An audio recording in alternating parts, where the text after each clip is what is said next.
Halos 12 oras na pong nasusunog ang isang warehouse sa Parañaque. Sa lakas ng apoy, nadamay din ang ilang gusali. May ulat on the spot si Jay Sabale. Jay? Hanggang sa mga oras na ito ay nasusunog pa rin nga ang tatlong warehouse dito sa Barangay Santo Niño sa Parañaque na nagsimula kanina nga mag-aalauna na madaling araw. Mag-aalauna na madaling araw nang umalingaw-ngaw ang tunog ng sirena ng mga nagmamadaling truck ng bumbero sa Parañaque. Punterya nila ang nasusunog na LCEI building ng Maldives Warehouse sa Nelbros Corner de Leon Street, Barangay Santo Niño. Naglalagablab na apoy ang sumalubong sa mga bumbero. Dahil naman sa lakas ng apoy na damay ang mga katabing warehouse ng CEV Logistics at KLG Warehouse. Alas 2:37 ng umaga ay idineklara ang Task Force Alpha. Ibig sabihin, humingi na ng responding fire trucks mula sa iba't ibang lugar sa Metro Manila. Dahil sa kapal ng usok, di naman agad mapasok ang nasusunog na establishmento. Dagdag pahirap din ang kakulangan ng tubig ng mga bumbero. Ang pinakamalapit na hydrant ay nasa Sukat Road pa. Mabuti na lamang at nagbigay tulong ang isang residente sa katabing village at pinasipsip ang tubig sa kanyang swimming pool.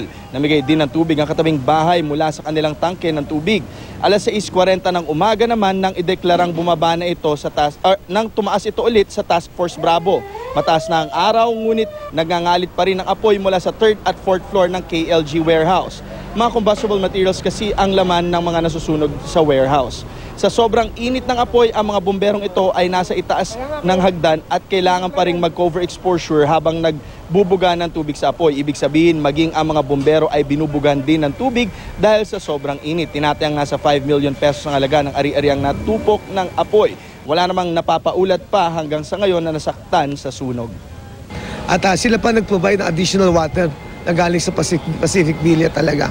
So nagkatulong-tulong talaga at makikita natin sa laki ng sunog ito.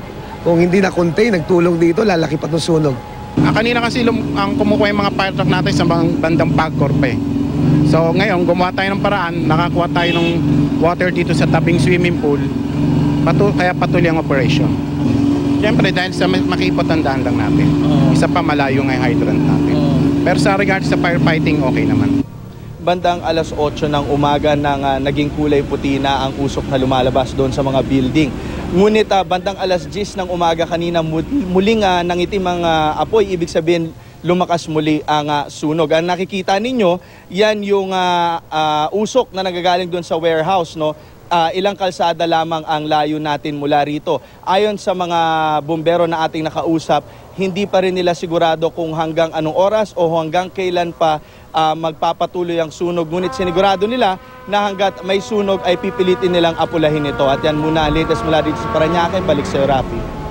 Maraming salamat, Jay Sabale.